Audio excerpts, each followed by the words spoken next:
Hello, good morning, afternoon, or evening. I am Cardritz Tolosa. I am grade 11 and I am studying in APEC. Here I am to inform you about the geological, hydrometeorological, marine, and coastal hazards.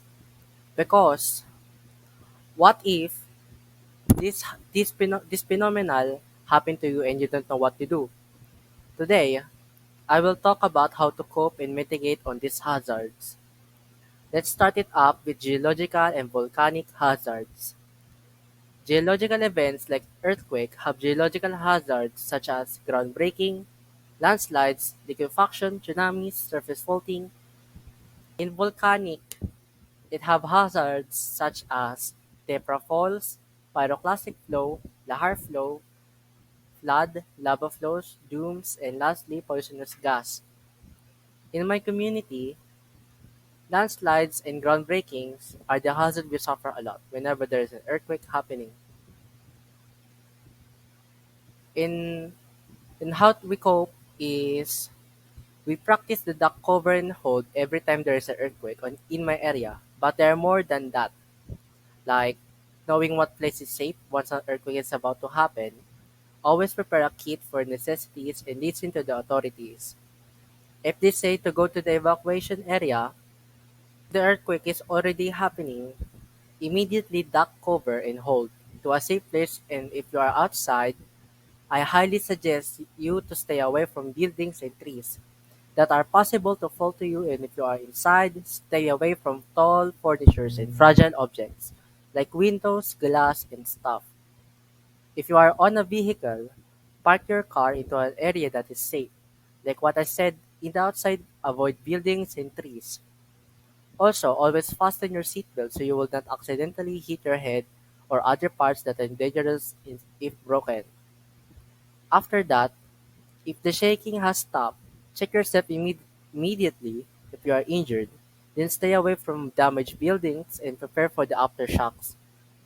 Aftershocks is like a follow-up shake from the earthquake that can destroy damaged buildings. And if I'm not in coastal area, I will still say is to move up into a higher ground because earthquake have a chance to trigger tsunamis. And if you are not on a stable land or mountains, be aware of landslides. This happens a lot in my community, causing a lot of accidents. So I highly suggest you to be aware of that. My community lies in the Pacific Ring of Fire. Thus, I believe no human activities in my community can speed up or trigger geological hazards because being in that line means we will frequently experience earthquakes. There are many ways on how to lessen the occurrence of geological hazard, such as making earthquake-proof buildings. That way, the buildings won't break down, causing property problems and accidents. It is made with memory alloy, lightweight woods, structural steel that material can absorb and bend without breaking. Next is tropical cyclones, monsoons, and tornado. Tropical cyclones have hazards such as flood, storm surge, landslide, and thunderstorm. In monsoons, there are heavy rain, flooding, and drought. And lastly, tornado or ipo-ipo, it have a hazard of violent winds that can destroy places. In my community, tropical cyclones and monsoons are likely what my community encounters a lot because we are in typhoon belt, which means we are on a path where typhoons and monsoons occur a lot. And on how we cope with this is the same as earthquake. One, such as finding a place where it is safe, preparing a kit that have supplies that are needed, and lastly, listening to the authorities so you can find where the evacuation area and the best possible way to cope with hydrometeorological hazard is to take every items indoors and go to a place that have no windows are present. That way there will be no random poles that can accidentally stab someone. And lastly, go into a secure tight place and barricade it. In my community, I think there's nothing that can trigger those hazards, considering we are in the typhoon belt. Although some activities can speed it up, but we're still on the typhoon belt where every strong typhoon spot is. Some specific triggers that can cause this will be deforestation. How we lessen or mitigate in my community is also just like the earthquake by making a typhoon-proof buildings, houses such as four-sided slope-proof, storm shutters, installation, and planting trees to avoid landslides. Four-sided slope helps lessens the wind pressure and decreases the structural destruction then storm shutters basically upgrades your window to withstand strong winds. And lastly, we will talk about coastal hazards. The possible hazards that may happen in coastal hazards are coastal erosion, salt intrusion, and submersion. These hazards occur because we are in an archipelago made out of 7,640 islands, meaning we are more prone to those hazards. Coastal erosion is when the local water surface rises and the flood of it destroys and carry away the rocks along the shore. Salt intrusion happens when too much fresh water is released from the aquifer, then saltwater intrusion happens because it mitigates the saltwater, making it able to rise up and reach the coastal land, and it also contaminates the fresh water. Submersion is when the land or object is under the waters or completely covered by the water.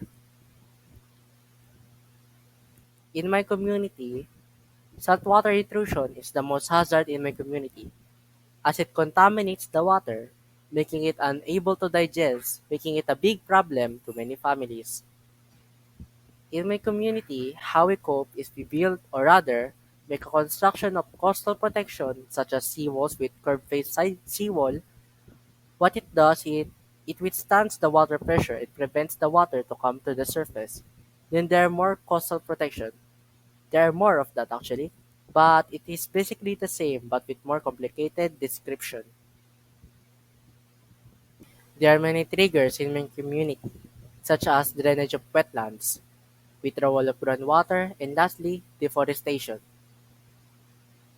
It literally increases the risk of marine and coastal hazards because of the human activities. First, drainage of wetlands. It exposes more soil to the oxygen, making the oxygen rapidly consumed and supplied by the atmosphere than it used to be when it was flooded. Secondly, withdrawal of groundwater. It affects the plants and animals that relies on regular surface flow. It also does saltwater intrusion, and too much groundwater results to erosion, and it changes the balance of aquatic plants and animals living on it. Lastly, deforestation leads to destroying the marine life because it lessens the water quality and fishes living in there. Because the fishes there eats the leaf litters that fall from the trees, and also deforestation also lets the soil go freely to water, and too much wet soil can destroy marine's life. Lastly, to mitigate this, we use construction techniques. It can help lessen the occurrence and coastal hazard as it is effective way of dealing with those hazards, like the seawalls, because it's not just a coping technique, it's also a mitigation technique for marine hazards because it also prevents the erosive waters from coming to the surface. That's all. Thank you for watching. I hope you gain knowledge about these hazards, and if I was able to help you, don't hesitate to give a like or comment.